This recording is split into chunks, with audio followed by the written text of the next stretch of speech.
Salt water burns, sun cracks my lips just like the dirt, and you tend to them both like the sun left them just so you'd know who taught you to love like this. The salt water burns, and you jump right in.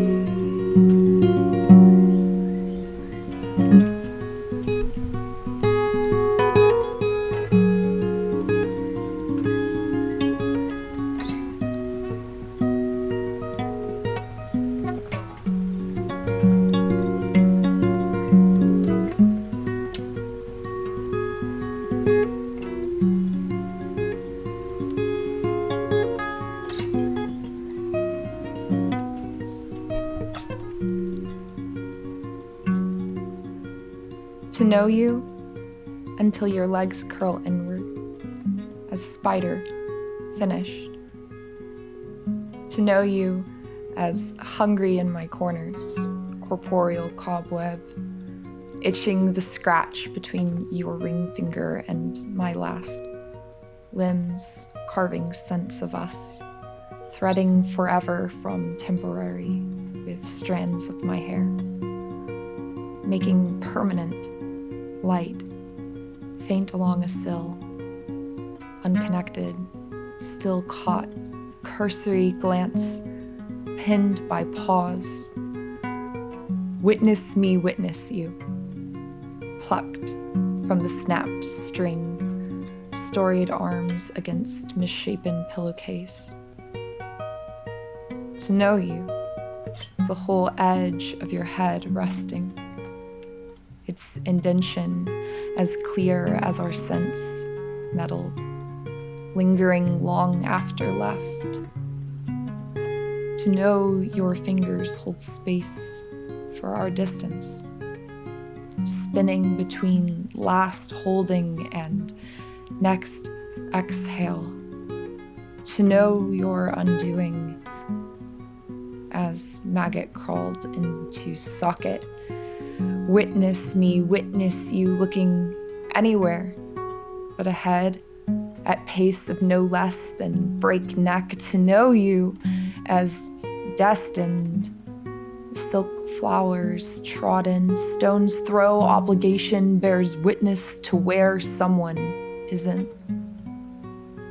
Remember what has been forgotten, as so different so as to dance, where no ghosts watch, but all present.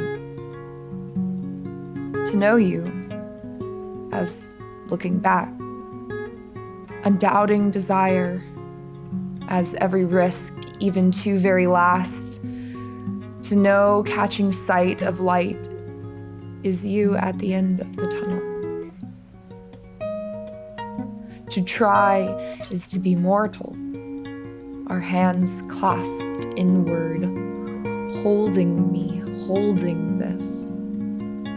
All to ask of decomposition, your composure, your bones clasped finally. To know we don't hold this, just one another. To not know.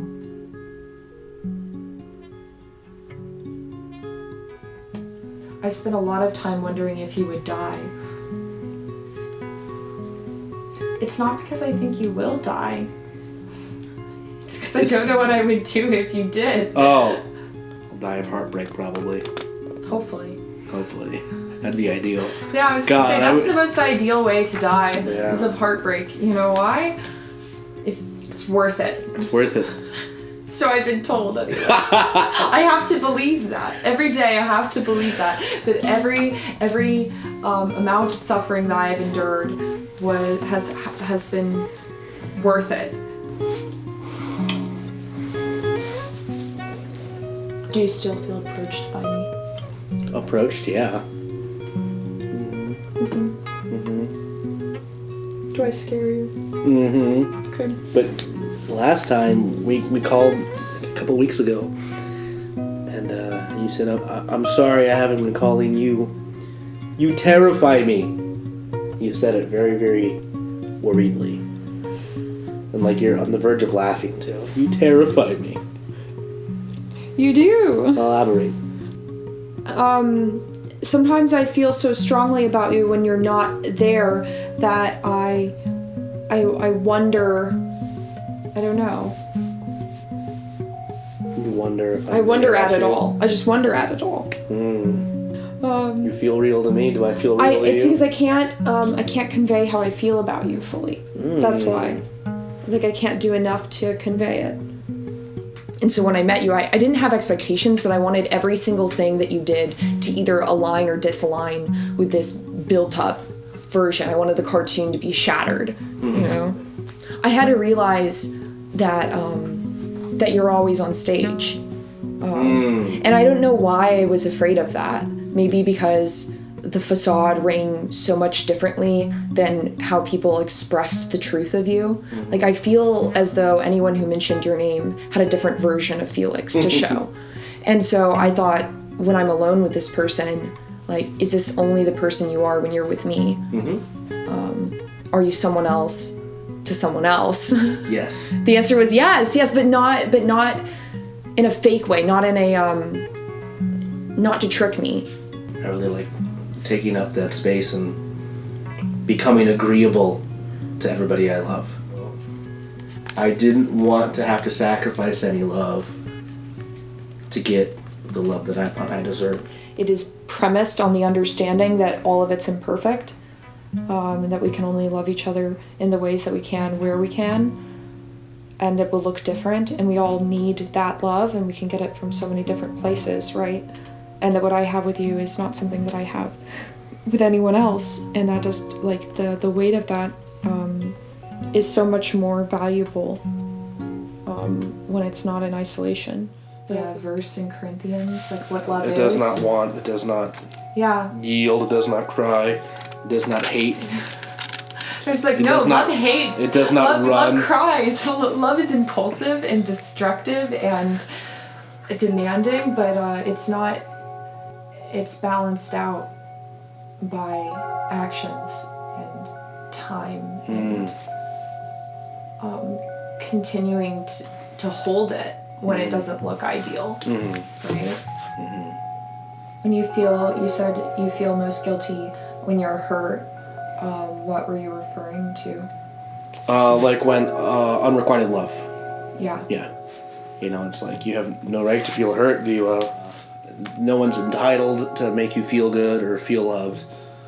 No one's obligated to do that, I should say. You know, to show me the love that I want, that I think I deserve. Yes, I do deserve it, but nobody has to share that deserve. And that is... What a contention to hold. Like, how do you hold... They feel like contradictions. Yeah, but it makes it so much more valuable.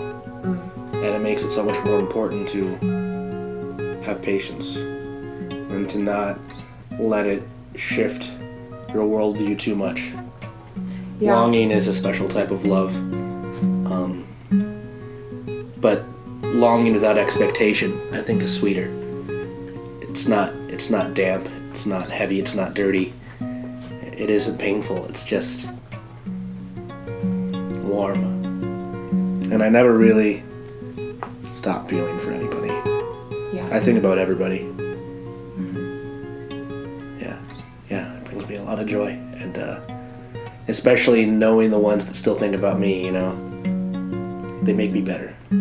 Yeah, I think, yes, you learn a lot in a relationship, but you learn even more learning how to hold that love and keep it. And like I said, you know, there was such a long time where I felt like I didn't have any love, that I was just looking for it anywhere that felt real. And once you find one that's real, hold it close, man. Don't just throw it away just because somebody might have hurt you. Just because you felt like you were owed something. No, they'll give you what they can, and that's got to be enough for you, even across time. Also accepting that my limits, you know, now that I've had people who are able to love me more, who outmatched my love for them, and I wanted other people to be okay with that too. Yeah. That I did become a little bit of that person there, and I don't like doing that. Polly is switching roles. Sometimes you are the person that hurts you. Sometimes I am. Sometimes we are. That's okay. That's okay.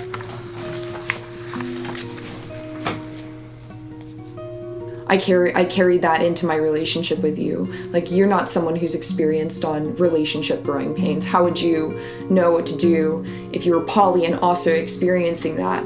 And so, like, you giving me the opportunity to frame this as casual was relief.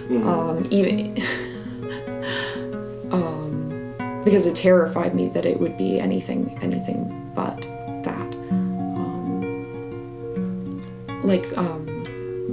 Would you be someone who would put me on edge in getting to know? The answer is yes, but not in a bad way. The answer was yes. I didn't ask that question, but that was really what I was asking. It was the chemistry bent on blowing out a candle, you know, and instead lighting everything around it on fire. I love you. I love you. You're troublesome. Good. You terrify me. Terrify myself. That's horrible. Isn't it great though?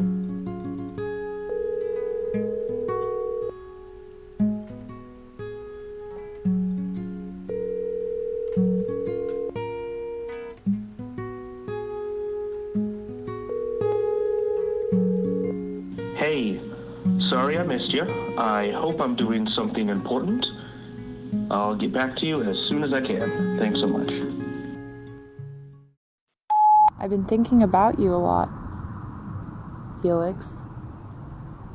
You who is not here. I'm thinking a lot about the page you wrote, the lessons you've taught me. I want to write lessons in return.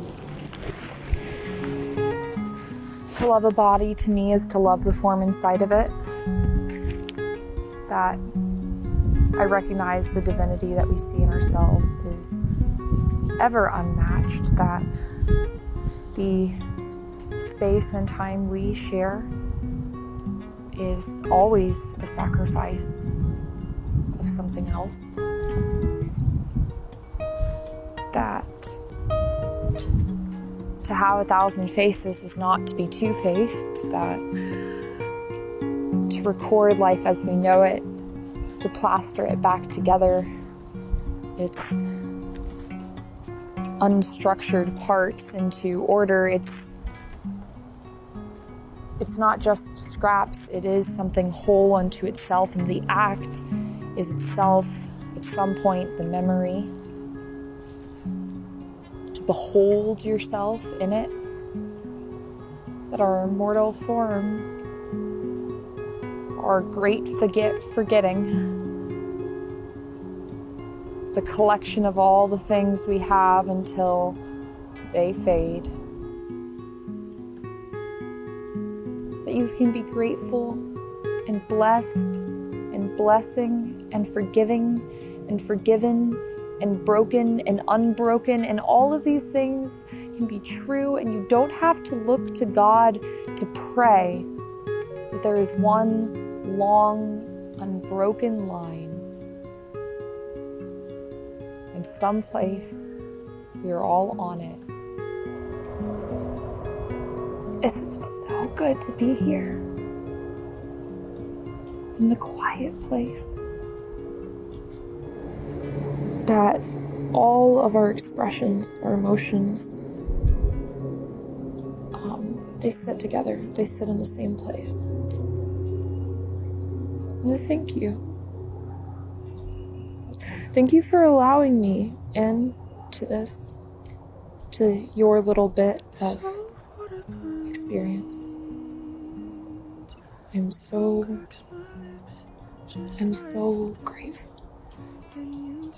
to have heard you, to have seen you, to have smelled you, to have touched you, to witness you in your corporeal, temporary form. And I will see you again in this life, and the next one, and the next one, and the next one. Everyone.